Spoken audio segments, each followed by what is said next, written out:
Audio Reading presents Before Fourth Wing, a prequel teaser by Audio Reading Channel.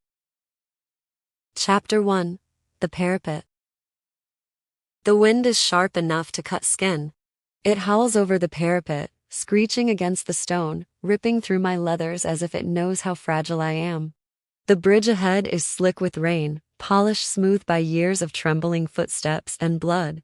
I don't think about that. I don't think about what happens if I hesitate, if I slow down, if I fall. Because there is no coming back from that. I suck in a breath. The scent of scorched stone clings to the air. A reminder of the dragons that watch from their perches, waiting to pass judgment. They aren't looking for the weak. They want warriors, survivors. I will be one of them. Next.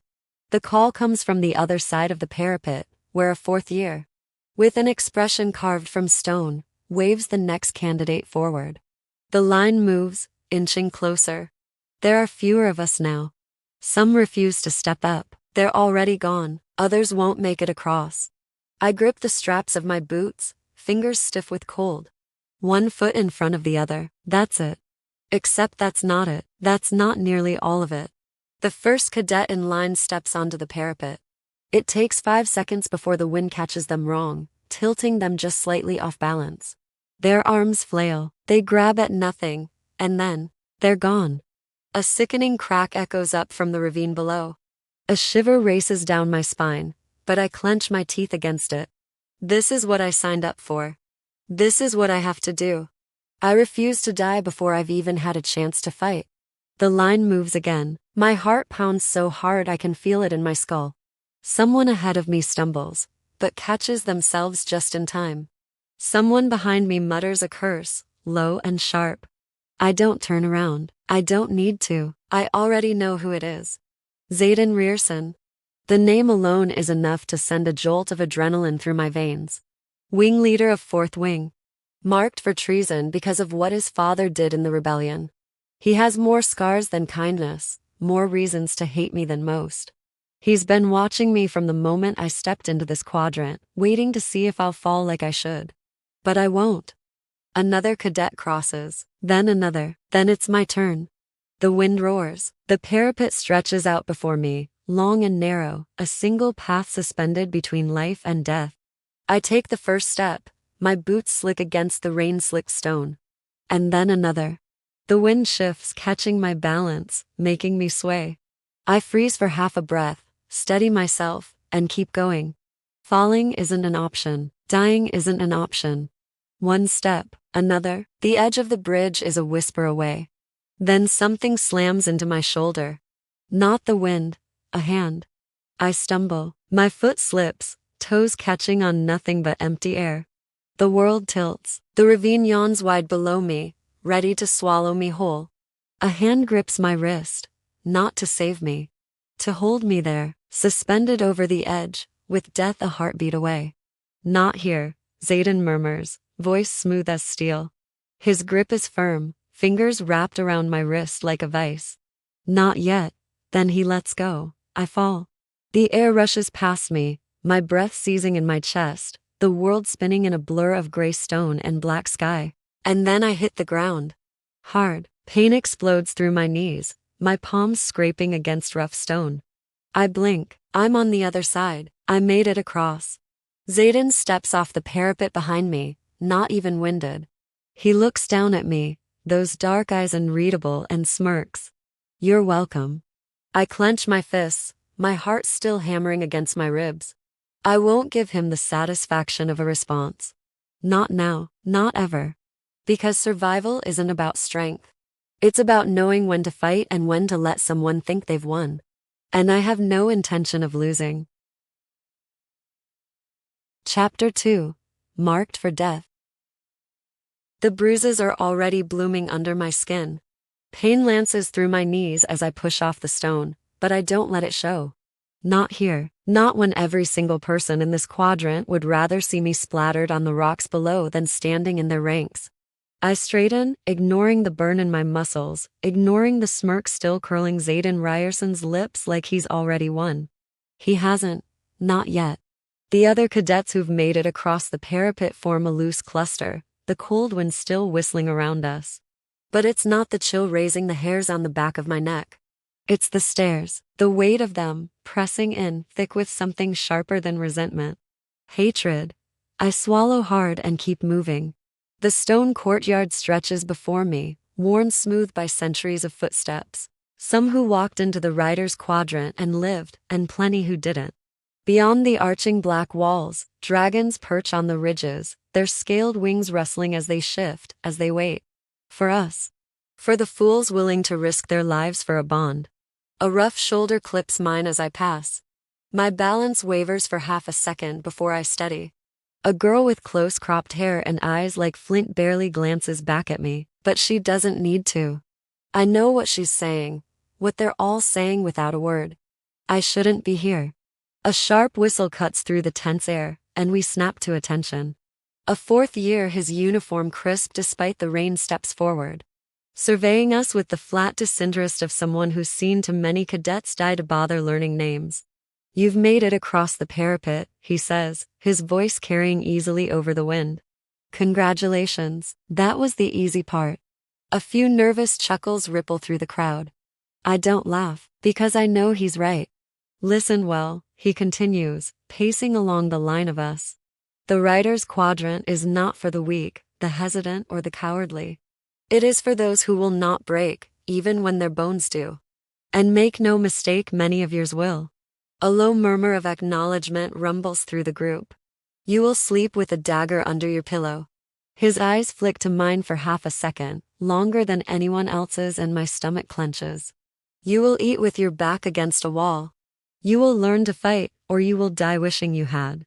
The truth of his words settles into my bones. I knew this. I knew all of this before I stepped onto that parapet. But knowing and living it are two different things. "There are 3 rules," he says. 1, if you fall behind, you're out. 2, if you can't fight, you're out.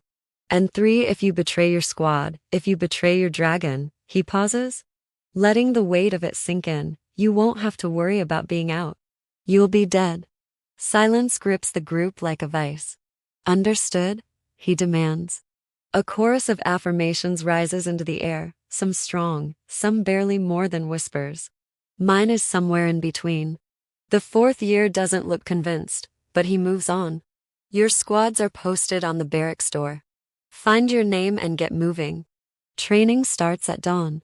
A rough push from behind sends me forward. I don't look back. No need, I already know what I'll see. Disgust, spite, fury. I don't belong here, not just because I'm smaller, weaker, less trained than the others. Because of my name, Sorrengail. My mother commands the entire writer's quadrant. She's the general who crushed the rebellion, the war hero who's carved the fate of this kingdom in blood. And now, I am standing among the children of the men she executed. The marked ones. They bear the sigils of treason inked into their skin, permanent reminders of the sins their fathers committed. I recognize the curling black lines along Xaden's forearm before I recognize anything else about him. The scars over his knuckles. The cold, assessing gleam in his eyes. They were forced into this quadrant, trained as riders instead of executed. Because the kingdom thought it better to make them weapons instead of corpses. I am the daughter of the woman who slaughtered their parents. And now I have to sleep in a room with them. I reach the barracks door, shoving between bodies to skin the list, my pulse hammering. 4th Wing, Xaden Ryerson, Wing Leader. I barely breathe past the sinking weight in my chest before my eyes find my own name. 4th Wing, under Xaden Ryerson's command. My stomach tightens. Someone behind me laughs, low and knowing. "You're already dead, Sorrengail. You just don't know it yet." I turn. A boy with a jagged scar down his cheek grins at me like he's already picturing how he'll kill me in my sleep. Maybe he is. Maybe they all are. I lift my chin. I don't die easy. His grin widens, like I've just made a promise he's eager to see me break. Xaden's voice cuts through the space like a blade. "Get moving." He doesn't look at me as he says it, but he doesn't have to. The message is clear. Survive, or don't. It makes no difference to him. But it makes a difference to me. Chapter 3. The Gauntlet. Pain is a constant. It lives in my ribs, in the deep ache of my knees, in the sharp sting of my palms scraped raw from the parapet. I catalog it, tuck it away. If I let it slow me down, I'll never make it past today. And I have to. Because today, we run the gauntlet. The training field is carved into the mountainside, flanked by sheer rock on one side and the steep drop of the valley on the other.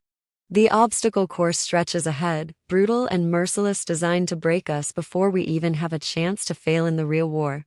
Wooden beams slick with rain, ropes stretched tight over open air, walls so high I can't see the top without tilting my head back. The cadets gather in tight clusters, some stretching, others watching the course with unreadable expressions. My stomach knots as I scan the field. None of this was built for someone like me. This is for the strong, the fast, the unbreakable. I set my jaw. If I'm not those things, I'll have to be something else. I'll have to be smart. Form a line. The fourth-year instructor bellows, and bodies shuffle into place. I squeeze in, but I don't miss the way some cadets subtly step in front of me, pushing me further back. Not an accident. No one here wants to see me succeed. Xaden stands at the front, his broad shoulders relaxed, his head tilted slightly as if he's already figured out the best way through the course. His gaze flicks to me, and something cold and assessing slides through his expression before he looks away. Cadets will run in pairs, the instructor continues. First to the finish wins. If neither finishes, neither passes. If you can't make it, you don't belong here. There's no room for argument. No protests, just the unshakable truth that if I don't finish, I'm done. Pairs are called. One by one, cadets bolt into the course, arms pumping, muscles straining. Some slip, some fall, some make it through, panting and victorious, and others limp off with bruises and shame. The instructor glances at his roster and calls the next names. Violet Sorrengail, Dane. Relief surges through me before I can stop it. Dane, thank the skies. Dane is the closest thing I have to a friend in this hellhole, and he's seen me survive worse. He'll help me through this. Except when I glance at him, his lips are pressed into a tight line. His hands flex at his sides. I know that look. He's worried about me. We step up to the line. The course looms ahead, daring me to try. Violet, you don't have to do this, Dane murmurs under his breath. Yes, I do. You'll get hurt. So will everyone else. He exhales sharply. I can help. No, cut him off before he can offer. Because I know Dane, he'd throw the race for me, slow himself down to keep pace, make himself an easier target, just to shield me. But I can't afford that, and neither can he. I have to do this on my own. The instructor raises the flag. My pulse kicks into a sprint before I even start moving. Go. We launch forward. The first hurdle is a waist-high wall. Dane vaults it easily. I plant a foot, push off, and barely clear it, my arms scrambling for purchase as I roll over the top. Not graceful, not fast, but effective. Dane glances back at me, but I shake my head. Go. He hesitates, just for a second. Then he turns and runs. I chase after him, my lungs burning, my boots pounding against the muddy ground. The next obstacle is a rope climb, a thick coil of rope leading to a platform at least 20 feet up. Dane is already halfway up by the time I reach it. I grab the rope, jump, and swing, my legs shimmying up inch by inch. It's slow, too slow. Every muscle in my arms trembles. My fingers burn. The cadet beside me loses his grip and drops with a thud that makes my stomach lurch. I grit my teeth, move. I make it to the top, grasping the platform's edge with aching fingers. Pull myself up, roll onto my back for half a second before I force myself to keep going. The next challenge is worse. A balance beam, 10 feet above the ground. Wet with rain. Dane sprints across with ease. I step onto it, arms out, muscles tense. The wind shifts, the beam sways. One foot, then the other, my balance wavers. I will not fall, I refuse. A shout cuts through the air. Someone is behind me, fast. Then I see him, Xaden. He's not running this race, but he's watching. Arms crossed, expression unreadable, And I know. He's waiting for me to fall. I straighten my spine, tighten my grip, and step forward. One more step, then another. My body shakes with the effort, my breath sharp, my pulse hammering. Then I'm across. The ground rushes up to meet me as I jump down, my legs screaming in protest. Dane is already moving to the final obstacle, a high wall, sheer and slick, with only a knotted rope dangling from the top. I run to it, grabbing the rope, pulling with everything I have left. My arms ache, my legs burn. Dane reaches the top first. His fingers extend toward me. I don't take them. I haul myself over on my own. We drop down together, landing hard in the mud. The finish line is in front of us. We sprint. Dane crosses first. I cross second. My knees hit the ground, my breath shuddering out of me. We did it. Xaden is still watching. His mouth tilts at the corner, not quite a smirk. Something else, something unreadable. Then he turns and walks away. The instructor marks something on his clipboard. Pass, pass. I exhale, sharp and ragged. I made it. But the look on Xaden's face tells me this was just the beginning. Chapter 4. Fire and Scales. The scent of smoke clings to the air. Not the acrid stench of burning wood, but something richer, deeper. Like the embers of a wildfire that never truly dies. It lingers in the training field, saturating the stone beneath my boots, curling into my lungs with every breath I take. Because today, we meet the dragons. The tension in the courtyard is suffocating, thick with anticipation and the sharp edge of fear. Even the bravest among us are quiet. Some shift on their feet, others roll their shoulders like it will help loosen the knot of nerves winding tight in their chests.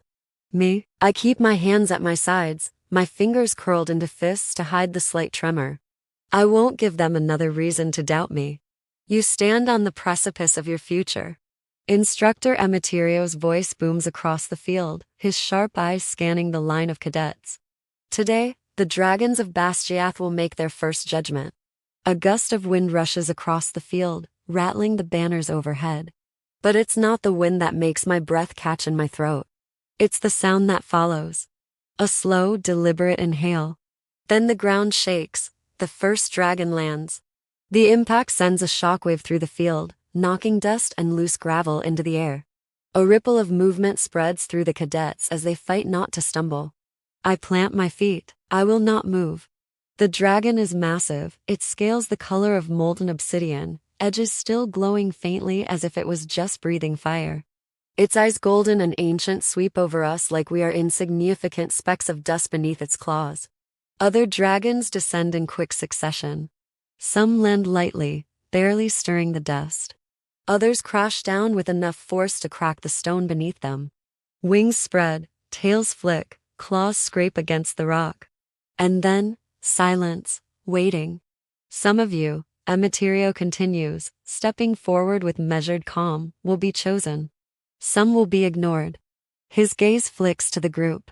And some of you will burn. A nervous swallow ripples through the cadets. No one dares speak, because it's true. The dragons do not care about our dreams, our ambitions, or our desperate need to prove ourselves. They do not bond with the weak. They do not suffer the undeserving. And if they don't like you, they kill you. A cadet steps forward, a tall, broad-shouldered boy from Third Wing, whose name I don't know and likely won't ever need to. His confidence is forced, a careful construction meant to hide the tremor in his hands. As he approaches one of the dragons, a massive beast with deep copper scales, its tail coiled around its own feet. The dragon lifts its head, the slitted pupils in its amber eyes narrowing. The boy hesitates for half a breath. Then, flames explode from the dragon's throat, scorching the air between them. The fire engulfs the cadet so quickly he doesn't even have time to scream. My stomach clenches. Someone behind me curses under their breath. A few cadets recoil, but no one runs. Because running would only make it worse. The air reeks of charred flesh. The dragon exhales, embers dancing in the space between its jagged teeth, then turns its attention elsewhere. Like nothing happened. Because to them, nothing did. I don't let myself shudder. Don't let myself flinch. I knew this would happen. Another cadet moves forward.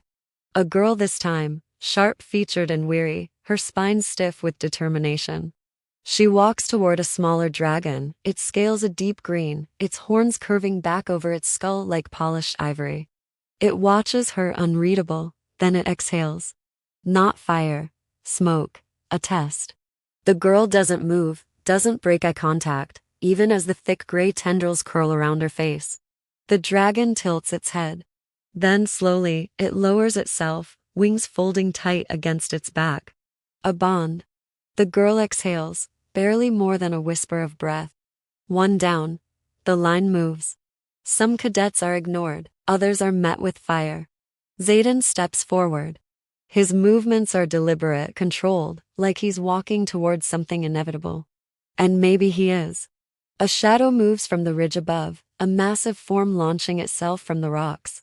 The moment it lands, the entire field trembles. Its scales are pure night, darker than black, absorbing the light instead of reflecting it. Its wings stretch wide, blocking out the sun. Xaden doesn't falter. The dragon moves, shifting closer, lowering its head until its eyes so dark they're almost colorless lock onto his. And then the dragon exhales, not fire, not smoke. Lightning. The energy crackles through the air, raising the hairs on my arms, sparking along the edges of the beast's scales. And still, Xaden doesn't move. The dragon watches him for a long, tense moment. Then it lets out a sound, a low, grating rumble, that I think might be approval. Then, just like that, it lowers itself, a bond. Xaden is chosen. And then a shadow falls over me. I don't have to look to know, it's my turn. The dragons are watching, waiting, judging. A slow inhale shudders through my lungs. I will not beg. I will not run. I step forward. The dragon before me is enormous, sleek and lethal, its scales shifting between deep silver and burnished steel. Its wings so massive they cast the training field in darkness. Its eyes an impossible shade of violet, narrow as they meet mine. I brace myself. Then it lunges. A blur of motion, a rush of heat. I barely have time to react before I'm knocked off my feet, my body slamming into the stone. My breath vanishes. Pain explodes across my ribs. The dragon's snout hovers inches from my face, hot air blasting against my skin. I don't move. It could kill me right now. It doesn't. Instead, it exhales. Not fire, not smoke, something else. Something new.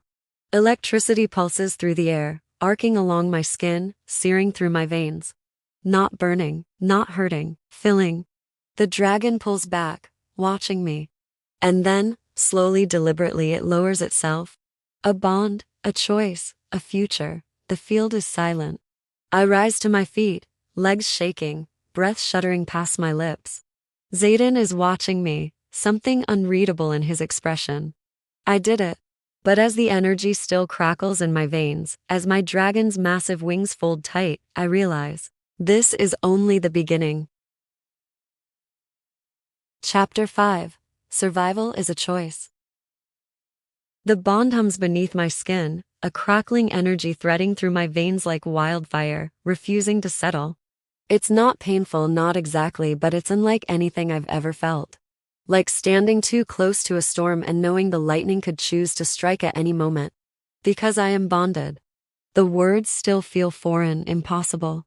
But the weight of my dragon's presence in the back of my mind and impossible, constant awareness makes it undeniable. I did it.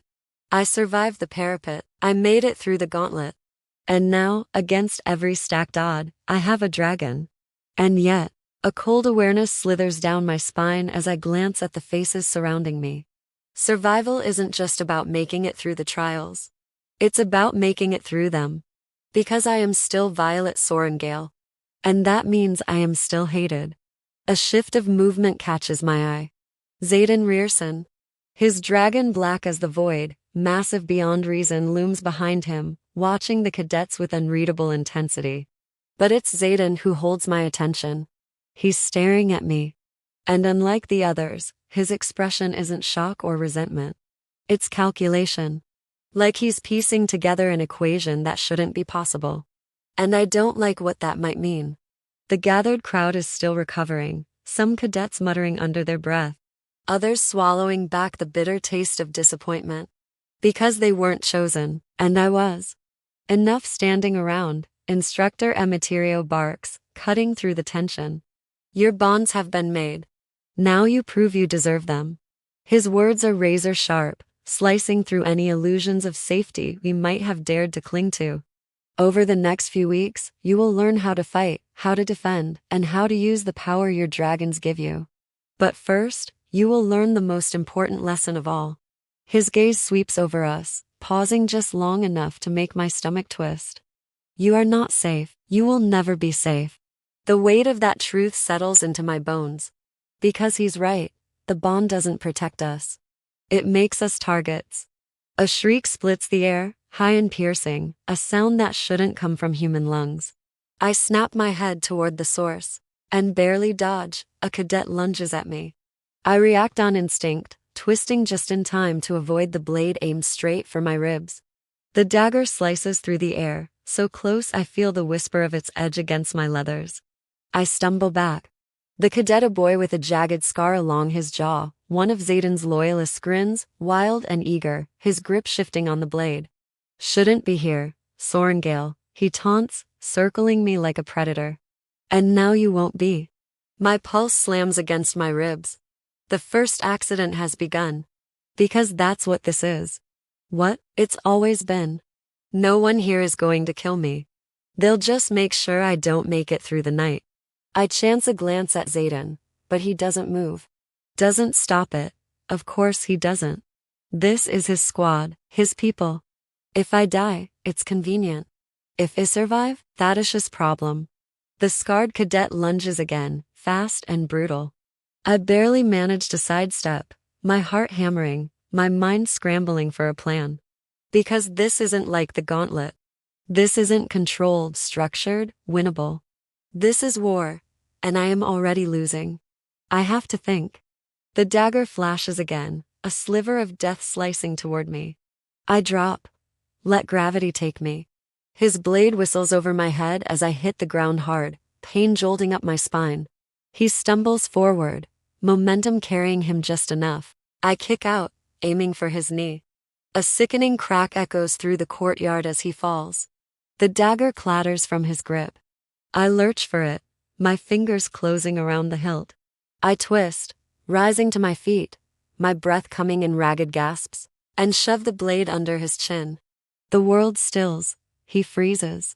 The tip of the dagger presses just enough to remind him that I could end this right now. His breath hitches. And then he laughs, low, amused. Like I'm a game he almost lost. Not bad, Sorrengail. His lips curl, even as his body stays perfectly still. But let's see how long you last. Slowly, I pull the blade away. Because he's right, this isn't over. Not by a long shot. The instructor doesn't interfere, doesn't reprimand, doesn't even acknowledge what just happened. Because this is the lesson, survival is a choice. And I have to make it every single day.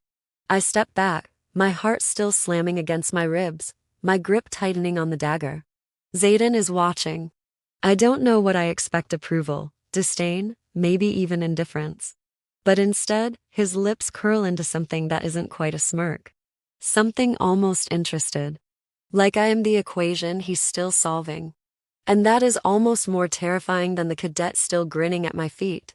Because if Zayden Rearson has decided I'm worth figuring out, then I might have just become something worse than a target. I might have just become a problem. Chapter 6. Lessons in Power. Pain is the best teacher. That's what we learn before the sun even rises. My ribs ache from last night's accident. My arms throb from dragging myself out of my bunk at dawn. My fingers still buzz with the lingering charge of my bond, an energy that crackles beneath my skin like a storm waiting to break. And I know this is only the beginning. The training yard is already packed when I step onto the field. Cadets lined up in tight formations, their breath curling into the morning air. The tension is suffocating, thick with exhaustion, determination, and something darker. Bloodlust, because today we fight. The instructors pace before us, their expressions carved from stone. Cadets, Emeterio calls, his voice carrying across the yard, sharp as steel. You are here because you bonded. Because the dragons deemed you worthy. But that does not mean you are strong. It does not mean you are capable. He stops, sweeping his gaze over the crowd. It means you are expendable. A few cadets shift uncomfortably. No one argues, because we all know the truth. Bonds don't keep us alive, skill does. And I don't have enough of it yet. We will be assessing your combat abilities today. Emeterio's tone doesn't leave room for interpretation. There are no rules, no restrictions, no mercy. His lips curl, and it almost looks like amusement. If you want to survive in the rider's quadrant, you fight to win. Every single time. He turns to the second in command, a towering instructor with a scar slicing down the side of his face. Pair them up. And just like that, my stomach twists. One by one, names are called. Cadets are shoved toward the center of the ring. Some are matched evenly, some aren't. And then Sorrengail. I step forward, swallowing hard. I already know. I don't need to hear it. But the name still falls from Emeterio's lips, slow and deliberate. Rierson. A ripple of interest moves through the cadets, sharp as a blade. Of course. I don't let my expression change as I turn toward him. Xaden stands at the edge of the training yard, arms crossed, his dark eyes unreadable. His dragon watches from the ridge above, massive and still, a silent shadow cast across the field. The moment stretches. Then, slowly, so very slowly, he steps forward. Someone behind me mutters a curse. Because we all know how this ends. I'm small. I'm not as fast as the others. Not as strong. And Rierson, high's lethal. He doesn't just fight to win, he fights to break. His strides are unhurried as he reaches the center of the ring, rolling his shoulders like this is nothing more than an inconvenience. I hate that. I notice how effortless his movements are. How completely in control he always is. Try not to die, Sorrengail. His voice is low, smooth, not a threat. Not even a warning, just fact. I tighten my grip on my dagger. Try not to miss Rierson. The barest flicker of amusement crosses his face. Then the instructor calls it, begin. I move. I don't wait, I don't hesitate. Because hesitation gets me killed. Xaden expects me to go defensive, to back away. So I don't, I charge. A flash of surprise flickers in his eyes before I strike, blade aimed straight for his ribs. He dodges barely, twists at the last second, my dagger slicing the air instead of flesh. Then he moves, faster than I can react.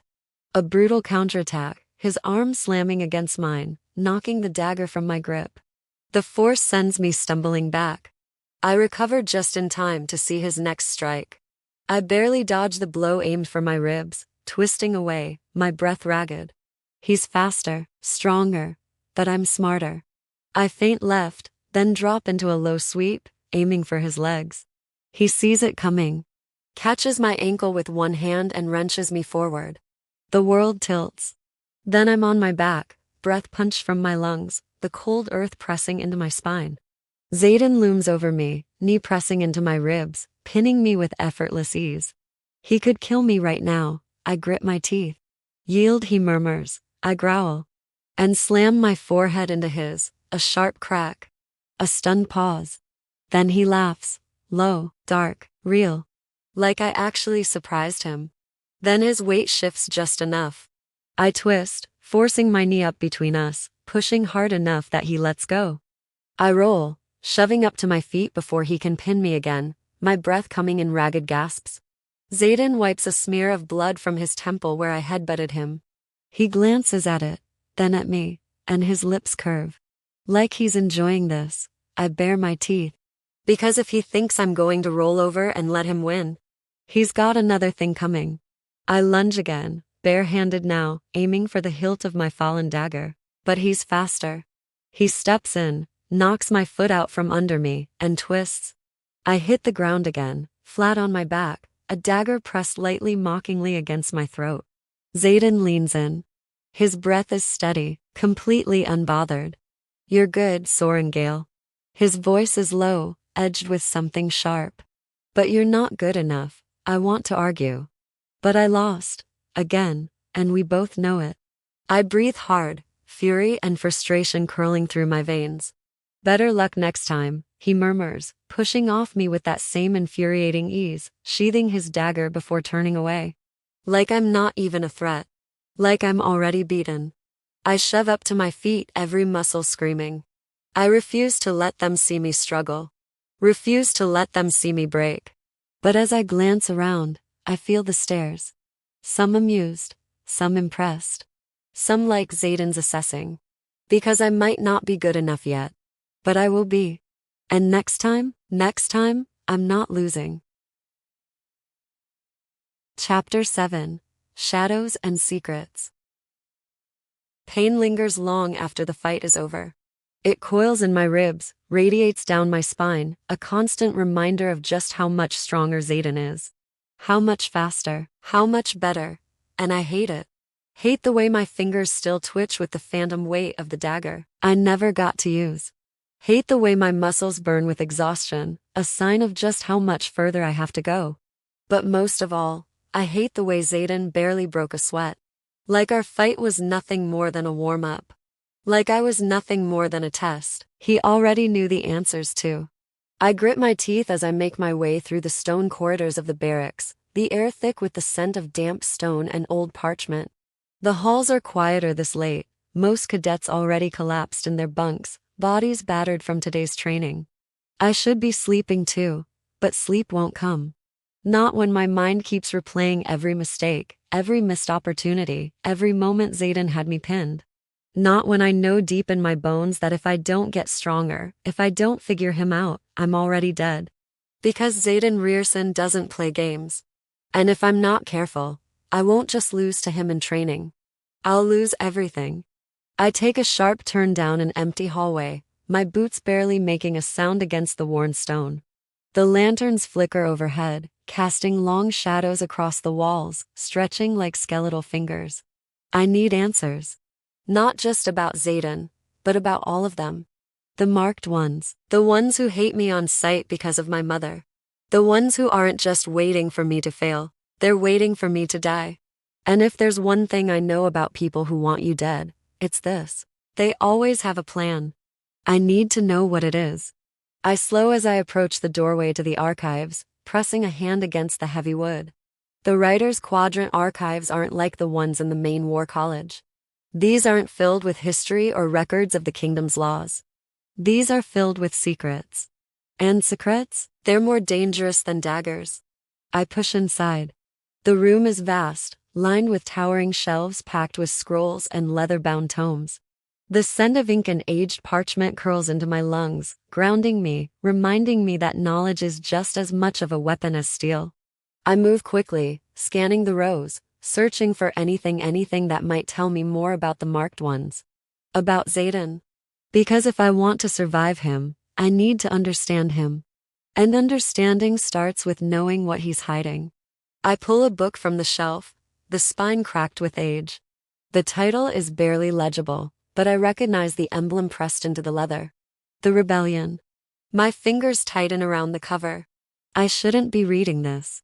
If I'm caught a whisper of movement, I freeze. Then a low voice, smooth as steel. If you wanted to know about me, Violence, all you had to do was ask.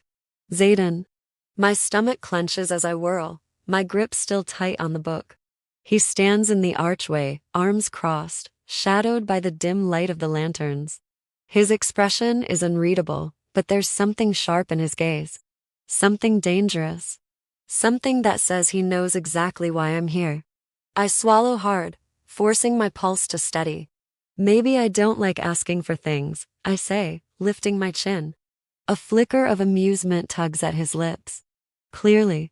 He steps forward, slow and deliberate, closing the distance between us. With the kind of unshakable confidence that makes my breath catch in my throat. I don't back away.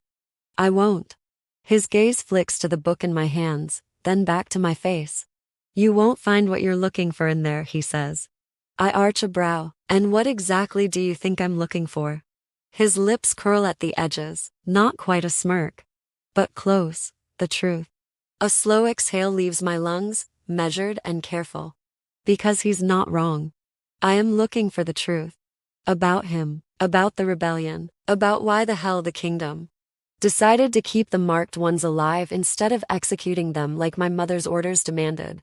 Because there's something bigger at play here. And I have a feeling Xaden knows exactly what it is. His gaze darkens. I'll give you some free advice, Sorrengail. His voice is quiet, but there's an edge to it, something razor sharp beneath the surface. I don't move. Don't breathe. Be very careful where you dig. He steps even closer, so close I can see the faint silver threading. Through the black of his eyes, the reminder that he is bonded just like me. Because some secrets? His lips barely part as he whispers. They kill. The air shifts, a silent threat. Or maybe a warning. I exhale through my nose, steady and slow. And then I smile. Then I guess I'll just have to be careful. A flicker of something almost impressed passes through his expression before he leans back. But the intensity doesn't leave his gaze. It settles, lingers. Like he knows something I don't. Like he's waiting. And I don't know if that should make me curious. Or terrified. But either way, one thing is certain. I just became part of a game I don't know the rules to. And Xaden Riorson? He's already 10 moves ahead. Chapter 8. The Flight or the Fall. The training field is eerily silent. Not the normal, tension-filled quiet of a fight about to start. This is different, heavier. Because today isn't about sparring. It's about survival. The bonding trial was only the first step. Choosing us wasn't enough. Now, the dragons demand proof. And proof means flying. I stand in formation, my heartbeat thrumming against my ribs as I watch the massive creatures perched along the ridges. Their scales shimmer beneath the late afternoon sun, their eyes sharp, intelligent judging. Because this isn't a test for them. They've already passed judgment. No, this test is for us. To see if we're worthy. Or if we'll be dead before nightfall. Instructor Emeterio paces in front of the line, arms clasped behind his back, his expression carved from stone. Cadets, he calls, voice cutting through the thick, heavy air. You have been chosen, but a bond means nothing if you cannot take to the skies. His gaze sweeps over us, pausing just long enough on each cadet to make stomachs clench. You will mount your dragons, he continues, and you will fly. Someone shifts beside me, and I don't need to look to know that a good number of cadets are trying to figure out how to make a quiet exit. There won't be one. There is no second chance, Emeterio says, as if reading their thoughts. If you hesitate, if you fail to mount, if you fall, he tilts his head, gaze flicking toward the jagged drop-off at the edge of the field. He doesn't need to finish. We all know what he's implying. I keep my face carefully blank, even as my stomach twists.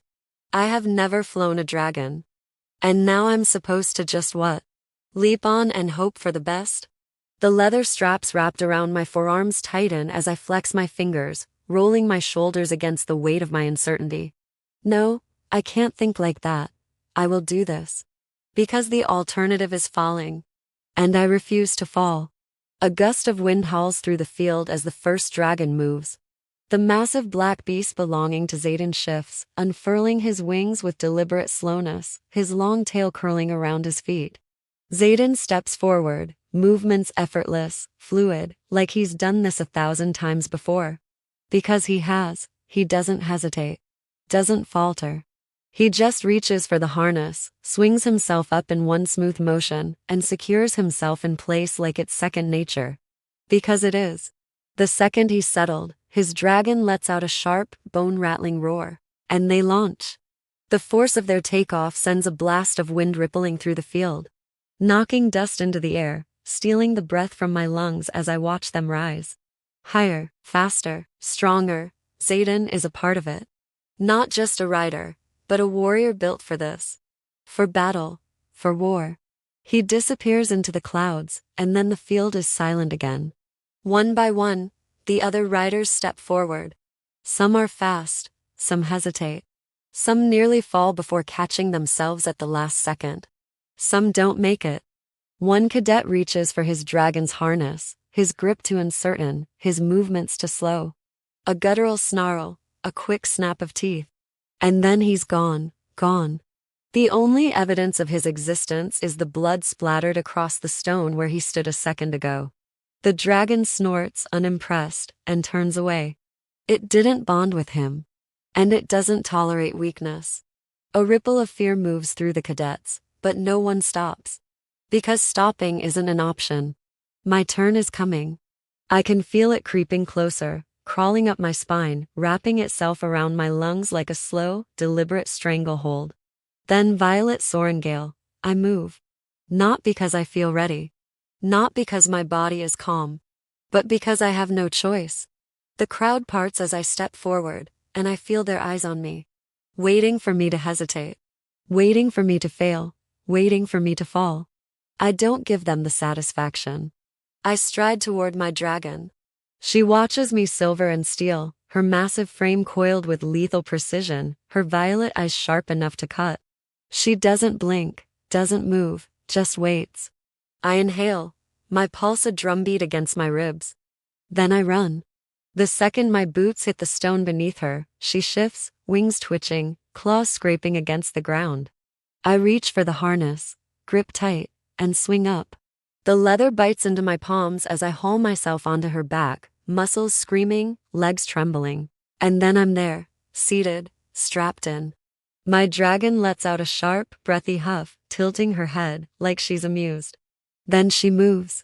The force of it is instant, a sharp jolt as her muscles coil beneath me, as her wings snap open. And then we drop. The field disappears in an instant, the wind roaring past my ears, the ground rushing up to meet us. We're falling. My stomach lurches. My heart slams against my ribs. Then a single, powerful beat of wings. The world snaps back into place. We rise. Higher. Faster. The sky opens, stretching endlessly before us, and suddenly, I am weightless. The wind carries us, pulling us higher, sending adrenaline thrumming through my veins. I did it. I did it. The realization is sharp, cutting through the fear, replacing it with something fierce. Something alive. I press a hand against the smooth scales beneath me, feeling the power coiled in every muscle, in every sharp, deliberate movement. My dragon tilts her head, and for the first time, something flickers through the bond between us. Not words, not images, just a feeling, amusement, pride, and something else, something dangerously close to approval. I smile. Because I'm still here, I didn't fall. And no, now, I fly. Chapter 9. Between Fire and Lightning. The sky is endless. It stretches in every direction, vast and unforgiving, an open battlefield where only the strong survive. The wind screams past my ears, whipping my braid against my back, tearing at my leathers as if it wants to rip me away from the one thing keeping me alive. My dragon. She moves like she was forged for this, wings cutting through the sky with precise, measured beats. Powerful enough that the force of each one reverberates through my bones.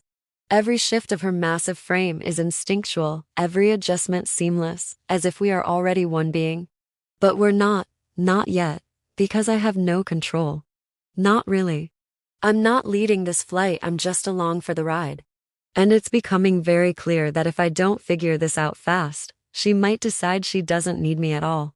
I tighten my grip on the harness, feeling the strain in my muscles, the bite of the leather against my palms. My dragon's massive body dips, a sharp drop that sends my stomach plummeting into my spine before she catches herself again, her wings flaring wide. Oh, she's testing me. I grit my teeth. You're enjoying this, aren't you? A pulse of something flickers through the bond, something wicked. Not words, just a feeling, amusement. The sharp, razor-edged amusement of something ancient and far too powerful to care that I am barely holding on. I exhale through my nose, forcing my breath steady. You don't scare me. A lie, a very obvious lie. She tilts her head, one massive violet eye flicking back to me, and then she drops. The world tilts, the sky vanishing, the valley below rushing toward us at deadly speed. I swear, loudly. Wind slams into my face as we fall, my lungs seizing, my entire body tensing. This is it. This is how I die. Not in battle, not in a fight. Just thrown from my own damn dragon, because she wants to see what I'll do. No, I will not let her kill me. If she wants to test me, I'll pass. I force myself to move, gripping the harness tighter, adjusting my weight, pressing my legs against the powerful curve of her spine. She waits, she's waiting for me. Waiting to see if I'll command her. The wind roars, the ground closes in, and I make my choice. Up, I shout, leaning into the bond, pushing the command through, the connection tying us together. A beat. A sharp pulse of something. Then her wings snap open. The force nearly yanks me from the saddle, my muscles screaming as she levels out at the last second, pulling us from the plummet and into a clean, razor-sharp ascent. My breath shudders past my lips, adrenaline still thrumming through me. And then I laugh. A wild, breathless laugh that I can't contain. Because she listened, because I controlled it. For the first time since we took flight, I wasn't just reacting. I was riding. And I think maybe, just maybe she's impressed. She hums low in her throat, the deep vibration echoing through my bones, and I swear I feel something through the bond again. Not amusement. Something closer to approval. The realization sends a rush of exhilaration through me, sharp and consuming. But I don't get to bask in it. Because something is coming. I feel it before I see it, a shift in the wind. A sharp electric charge in the air. Then a shadow. It moves fast, cutting through the sky like a spear thrown from the heavens, sleek and lethal. Xaden. His dragon bursts from the clouds, his massive black wings sending ripples of turbulence. Through the air, the sheer power of his presence pressing down on me. His beast is pure night, impossibly large, absorbing the sunlight instead of reflecting it, lightning still crackling along his dark scales. I don't move, neither does he. For one long, excruciating moment, we just watch each other. And I know this isn't about flying. This is about power. His dragon dips, then tilts into a slow, deliberate arc, circling me like I'm something to be hunted. He's not attacking, not yet, but he could. And he wants me to know it. Wants to remind me that even in the sky, I am not safe. Not from him. Not from anyone. I tilt my chin. Enjoying yourself, Rierson? Xaden's lips curve, just slightly, just enough. And then his dragon vanishes. 1 second. They're there. The next, the massive beast is diving, twisting into an impossible angle, disappearing into the valley below. And then I feel it. The shift in the air. The build of something enormous. My dragon stiffens beneath me, her muscles coiling. Lightning explodes from the clouds, a jagged streak of silver blue ripping through the sky. I barely have time to brace before the shockwave hits. My vision whites out. My body jerks, the energy crackling through my limbs, through my bones, through my veins. I gasp, the electricity searing through the bond. And then I feel something new. Something impossible. The power settles in my chest, coiling like a living thing, humming beneath my skin. A gift, a weapon, a command, and I understand. I don't just have a dragon. I don't just have a bond. I have something else. Something stronger. Something I should not have. And I think so does Xaden. Because when my vision clears, he's still watching me. His lips part just slightly. Like he knows exactly what just happened. Like he knows what it means. Lightning flickers at his fingertips. And in my chest, something answers. Something dangerous. Something mine. I inhale sharply, because I was right. This isn't just about flying. This is about power. And no, I finally have some of my own. Chapter 10. The War Begins. The storm hasn't left me. It lingers beneath my skin, coiled and waiting, a quiet hum in the marrow of my bones. Power. It's not just in Xaden anymore, it's in me. And that should be impossible. But impossible means nothing, at Basgiath War College. If the past few weeks have proven anything, It's that the moment I think I understand how this world works, it shifts beneath my feet. I flex my fingers, still half expecting sparks to dance between them. Still half convinced, I imagined the way my entire body answered when lightning crackled around Xaden. But the bond is quiet now, the power is silent. And I have bigger problems to deal with. Because survival isn't about power. It's about knowing when to use it. And when to run. I step into the barracks, my boots scuffing against the stone, the scent of damp leather and sweat thick in the air. The others are already here, hunched over, weapons, sharpening blades, whispering in low voices. There's a charge in the atmosphere. Not the hum of magic, something worse. Anticipation. Because the war outside Basgiath isn't waiting for us to be ready. It's already here. And we're about to be thrown into it. I drop onto my cot, rolling my shoulders, pressing my fingers into my aching ribs. Training today was relentless. Full combat sparring, no partners, no rules, just a lesson. That we're nothing but weapons waiting to be forged. And those that can't take the heat, they break. Not sleeping? I don't have to turn to know who's standing behind me. Xaden. I exhale sharply, raking a hand through my hair. Didn't realize you cared about my sleep schedule, Rierson. Don't. His voice is lower than usual, almost absent-minded. And that's what makes me turn. Because Xaden doesn't get distracted, ever. But his expression is tight, his shoulders tense in a way that isn't normal. He's always controlled, always composed. Not now. Something's wrong. My stomach knots. What is it? His dark eyes flick to mine, and for the first time since I met him, I don't just see calculation in his gaze. I see wariness. The kind that shouldn't exist on Xaden Ryerson's face. Not unless the barracks door slams open. Every cadet springs to their feet, hands flying to weapons, breath holding. Instructor Emeterio stands in the doorway, his uniform damp with sweat, his expression carved from steel. Move, now. Double quotes. No questions. No hesitation. Because Thaton, it means people are already dead. I grab my weapons, slinging my dagger belt across my hips as the others scramble. What's happening? I murmur under my breath as I fall into step beside Xaden. He doesn't answer immediately. Doesn't look at me. And that's when I realize he already knew. Not the details, not the timing. But he's been waiting for this moment. Preparing for it.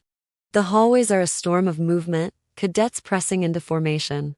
The sharp clank of armor and weapons ringing through the stone walls. We burst into the training courtyard, and then I see it. The sky is burning. Not with fire, with dragons. Their shadows blacken the clouds, wings cutting through the night, flames licking the edges of the horizon. But they aren't ours. My stomach drops. A surge of panic ripples through the ranks, barely contained, barely held in check by training that suddenly doesn't feel enough. Because no amount of drills could prepare us for this. This isn't a test. This is war. The ground shakes beneath my boots as a deafening roar splits the sky. A dragon plummets from above, wings tucking tight against its body. Before it unfurls them at the last second, landing with a force that cracks the stone beneath it.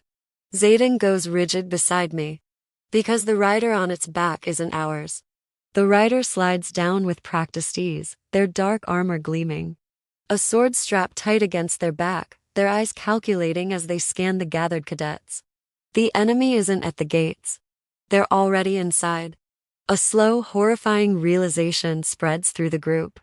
This wasn't an attack. It was a breach. And we're already too late. Emeterio steps forward, his hand resting on the hilt of his sword, his face impassive. You have no jurisdiction here. His voice is steel. State your business. The enemy rider smiles. And I know what's coming, before they even say the words. Consider this your first mission, cadets. Double quotes. No. My lungs seize, my pulse hammering against my ribs. Because this isn't just an attack. This is a test, and there's only one way to pass. Survive, or die. Xaden's hand brushes mine just for a second. Just long enough for me to realize, he's been preparing for this. For this exact moment. And that means, This war, it's bigger than anything we've been told. The truth has been kept from us. And no, we're fighting blind. The enemy riders' smile widens. And then they vanish, and the attack begins. There's no time to think and no time to prepare. Only time to fight. Weapons clash. Screams split the air. Dragons launch, flames engulfing the sky, lighting up the night like a battlefield of fire and lightning. And as I raise my blade, as I feel the storm hum beneath my skin, I know one thing for certain. This war didn't start tonight. It's been building for years. And I'm already into deep to walk away. Because Sethis, Thysis, just the beginning. And I will survive.